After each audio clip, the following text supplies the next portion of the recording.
Guys. I got the greatest idea. We're going to build a stinking tower. Right? Hear me out.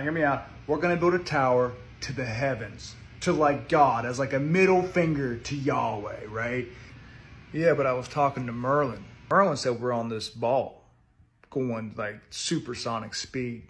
Like we can't even fathom, dude, how fast we're going. And for us to build a tower, we need to be in the most strategic place possible, because right now we're like on the east side of the ball, and we'd be building like a tower like straight out, like a weird sideways finger. We got to get on top of the ball, right? And then build our tower. Guys, or we could just build it up, like he's up there. We're not moving. Clearly, you can see that none of where we're at is moving. So how about we just start in the plains of Shinar, and we just build this tower from there straight up. There's no ball. There's no shooting through space. We're obviously standing still, guys. That's apparent. Nimrod. You stinking Nimrod. Yeah, let's just build it straight up, yeah, in the plains of Shinar. Yeah, that'll work. Yeah. Real. So, I know we don't see that we're moving, but Merlin says we're moving, dude. So, obviously we're moving. Merlin says we're on a ball. And the water eventually curves. Stretch it far enough, dude. Merlin says it curves. So, it obviously curves. Freaking retard.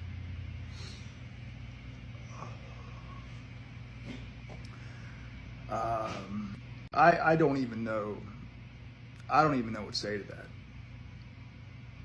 So you're telling me that we're on this magic floating ball, speeding so fast that none of us see it, feel it, or observe it. That water eventually curves at a certain distance, though we don't see it or observe it in anything else. And that I'm the one that's crazy for wanting to build it on a flat, level plane, and obviously can observe how to go upwards. It's just to go up. Because according to you guys, where is God? Where is the heavens? Because we're just out in this ever-expanding universe. Well, maybe it's just, he's just like right up there.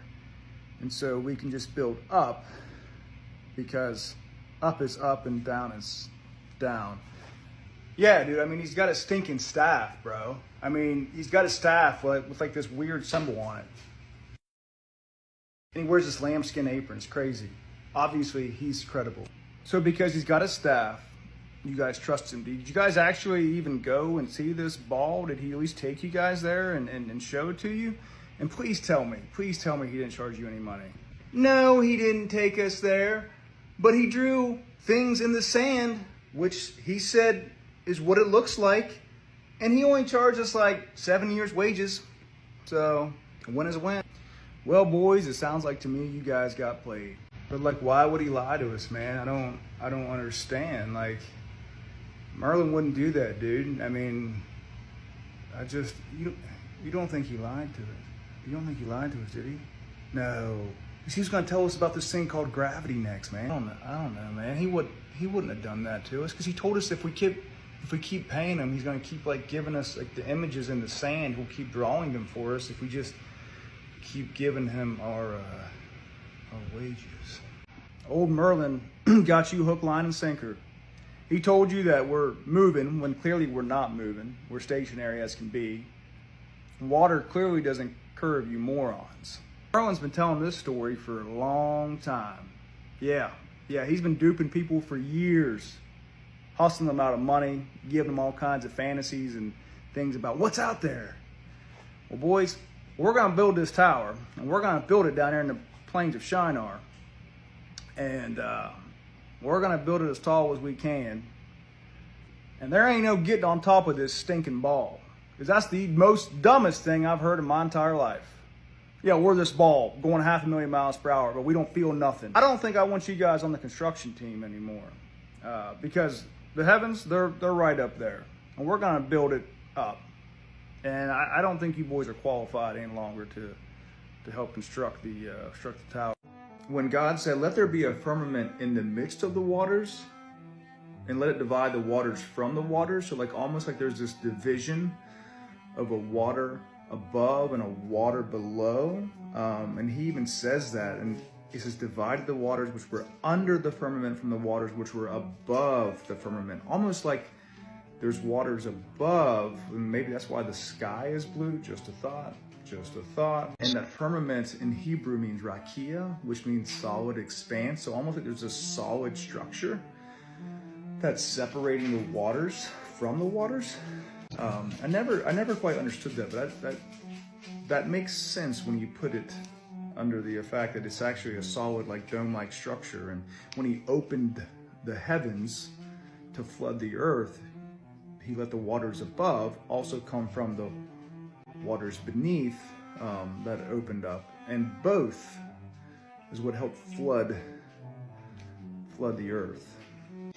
I also had a hard time always reconciling how God was able to flood a ball. Now I know he's God, and I know we can chalk a lot of things up to, well, it's just God's power.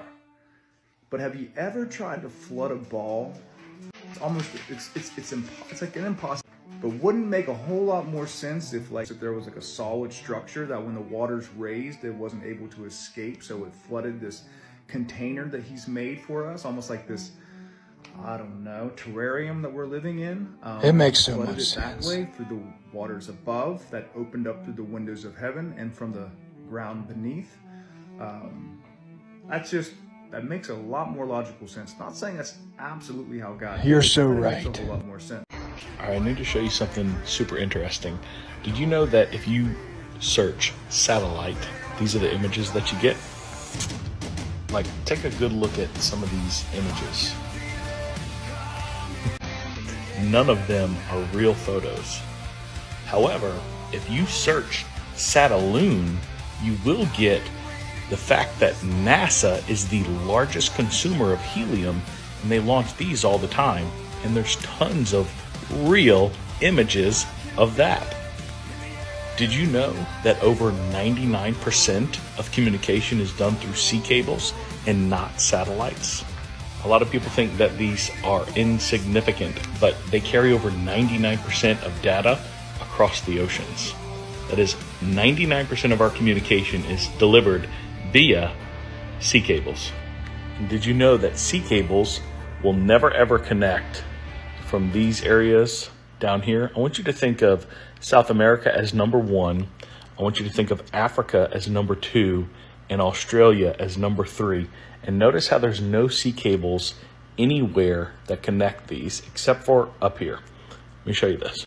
And the reasons why those will never touch is because of, look at South America number 1 and the vast difference between 1 and 2 and the very large difference between 1 and 3.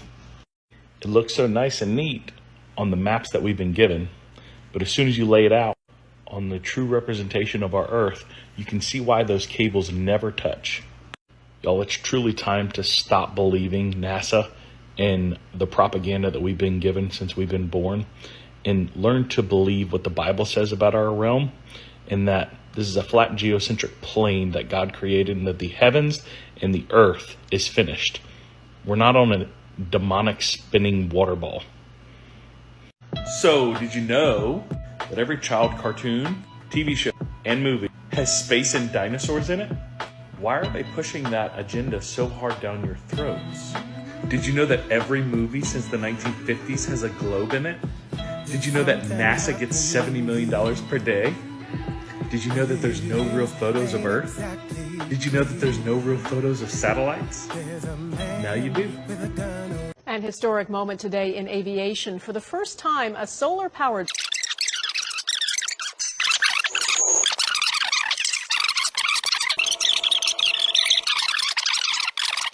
And to prove its potential, they began flying it around the world, from Abu Dhabi last year, with stops in India and China, then across the vast Pacific. Remember, it has no fuel. It then was on to the United States, hopscotched across America, powered only by the sun, and now it has crossed its last ocean, the Atlantic. Not much further to go. It's strange that the Apollo 11 astronauts, supposedly trained as engineers, pilots and scientists, and they have a star on the Hollywood Walk of Fame, a place reserved for actors and entertainers, why would astronauts, whose mission was scientific and historical, be honoured alongside movie stars and performers? Some believe it's a subtle clue hiding in plain sight, suggesting that the moon landing was less of a space mission and more of a stage production. A show for the world, directed from the sound stages of Hollywood. After all, why commemorating astronauts in the heart of the entertainment industry, unless their greatest achievement was in fact an elaborate performance? So let's use some analytical thinking here, some simple logic.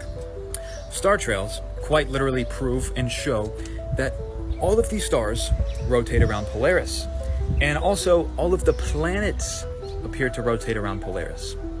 Now, how would it appear that all of the planets appear to rotate around Polaris if supposedly the Earth and all of the planets are rotating around the sun?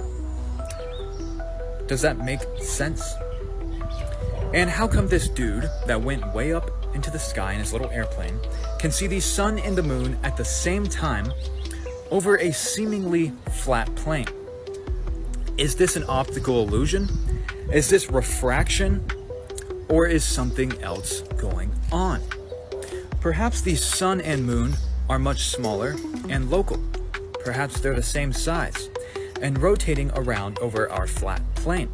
Perhaps Earth is all of the physical universe, and outside of Earth is nothing. So the universe is the cosmic egg, the torus field in which we live, and the astrological signs are the 12 star signs that rotate overhead year after year. It's like you don't even try. You guys make this way too easy for me. Pay attention. Ouch. 1958. Vertigo by Alfred Hitchcock. Oh, that's cute. Did you think I was done with you? The first CGI movie by earliest use of CGI, Vertigo, 1958. The same year NASA came out. What a coincidence. Did you think I was done with you? Yet? Oh, I'm just getting started. I went ahead and broke some coincidences down for you. Okay, let's talk about the ancient time-telling device that is the sundial. You know, the thing they've been telling the time with for thousands of years, using the sun, not the rotation of the Earth.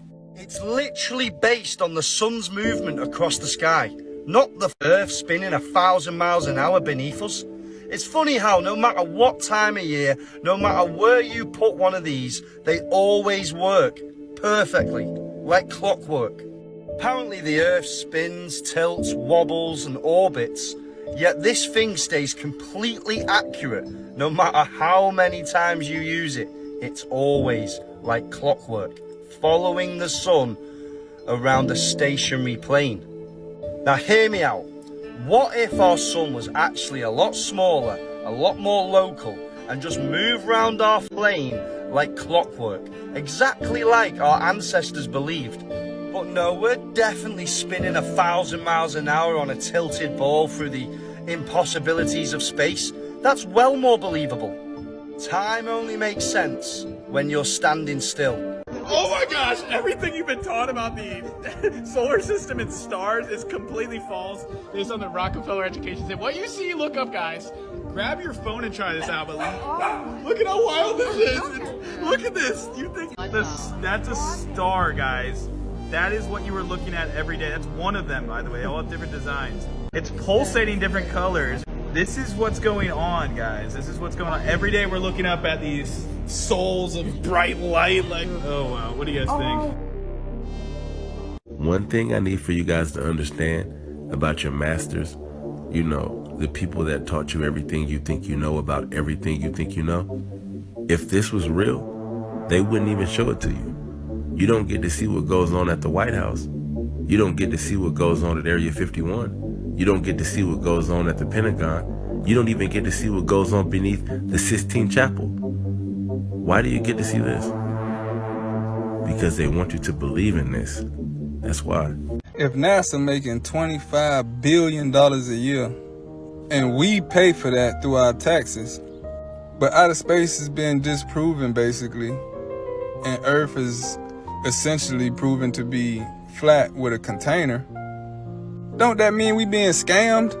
Is the Earth flat or is it round? This right here is one of the craziest videos you're ever going to see. This is my Nikon P1000. I'm zooming in about 7 miles out, okay? You see this right here? Hold on. I got 4 separate ones now. So before you start commenting, you have to watch this video and you have to explain. How am I seeing this? There should be about 30 feet of curve right now. I'm seeing the bottom of the boat. Hold on before you start commenting now. This next one's going to blow your mind because it actually like goes behind this buoy and they're like a mile apart. You can see, look, just watch.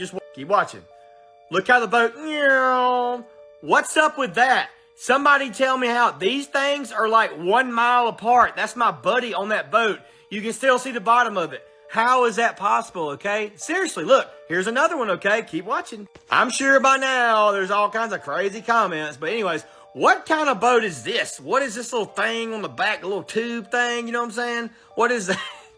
Seriously, what is that though? Anyways, look, you can't see it. It's out of sight, dude. From where I'm at, I'm about 4 feet off the ground. 4 feet, okay? You're gonna be like, oh, the rocks. No, the water is up to the rocks on the other side, okay? Anyways, look, this one right here is what's weird too, okay? I just can't really decide, what it is that makes people want to argue so much, man, is the main thing, because there should be about 30 foot. So how are we seeing this? You know what I'm saying? Like and there again, there's the buoy, there's the boat, I don't know, man.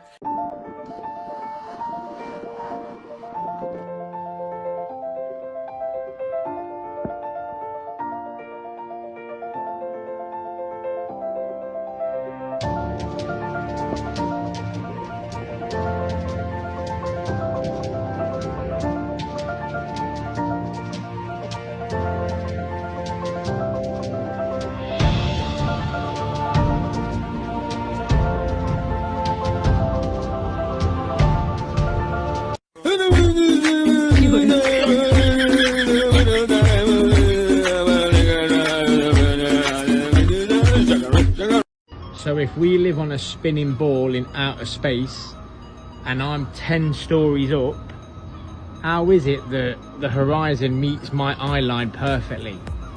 How is that big massive cruise ship over there level with my eye line if I'm 10 stories up and we're supposedly on a ball? What are you on about? Non-player characters, also known as NPCs, they're playing by the rules of a game that was created for them. But the main characters, they create their own game, and they're playing this reality like a maze that no one else can solve but them. So I guess the question is, who are you?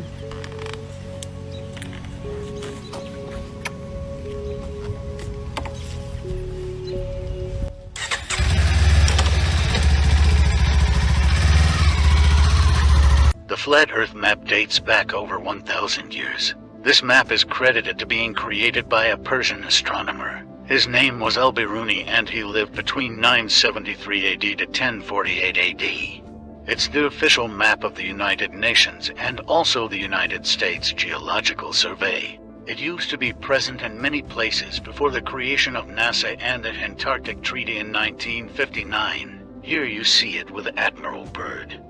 This map has been restored by Dmitry from Russia with suggestions of mine, Idialenkar. Known by my YouTube channel Flat Earth Banjo, I asked Dmitry to include the Bermuda Triangle and Point Nemo, a place deep in the Pacific where NASA buries rockets. Then Robert Tozzi, a professional mapmaker, came along and enhanced the map even more. There are many people now selling this map online, but if you could order it from my online store, I would greatly appreciate it.